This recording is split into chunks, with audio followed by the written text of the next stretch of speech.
Hier dimanche 17 avril, les représentants des communautés de l'Église du Christ au Congo à Kinshasa ont clôturé la 47e session et parmi les sujets traités figuraient notamment l'organisation des prochaines élections visant à désigner son nouveau président ainsi que la tenue du dialogue inclusif. Les CC demandent aux politiciens congolais de s'activer pour organiser ce rendez-vous tant attendu. C'est une messe d'action de grâce qui a sanctionné cette 47e session du synode de l'Église du Christ au Congo. Ces assises se sont aussi apaisanties sur les questions politiques du pays.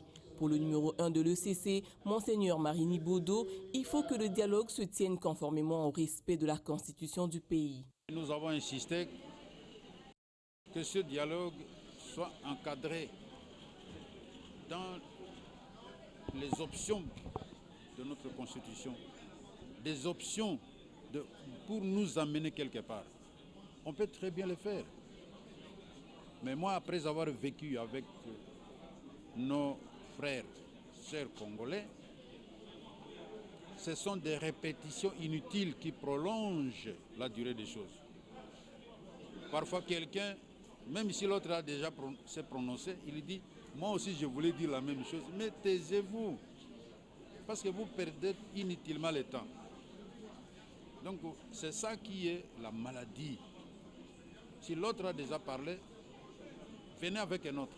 Alors qu'une certaine opinion pense que les problèmes et autres conflits minent le CC, ces hommes de Dieu prouvent plutôt le contraire. Le CC se porte bien et prépare les échéances électorales au mois d'août.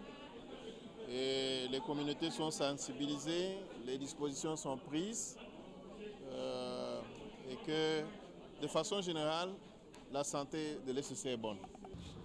Marini Bodo devra rendre le tablier au mois d'août prochain. Il promet d'être à la disposition de son successeur. C'est une bénédiction de voir quelqu'un qui vient vous succéder. Vous serez quelque part, peut-être dans l'ombre, pour l'aider, pour qu'il puisse continuer. Parce que le ministère que nous avons sont des ministères transmissibles. Nous ne pouvons pas être comme des anges qui ne sont pas transmissibles. Non, ça c'est aller à côté. Donc nous devons être corrects. C'est de cette façon-là que l'Église peut se confirmer. Le CC s'engage d'accompagner la CENI sur l'ensemble du processus électoral en cours.